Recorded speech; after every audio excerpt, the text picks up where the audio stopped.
Socijaldemokratska partija je prva predala izbornu listu odborničkih kandidata za izbore 14. marta ove godine. Lista se zove Srcem za Nikšić. Na toj listi su časni i iskusni ljudi koji su spremni da preuzmu odgovornost u narednom periodu da vode grad.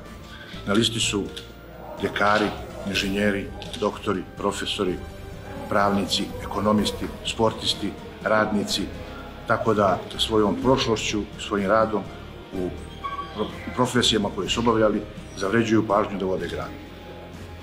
Tražimo podršku nezavisnih građana Nikšića, slobodnih građana koji se ne mogu kupiti ni dolarima, ni dinarima, a ni eurima.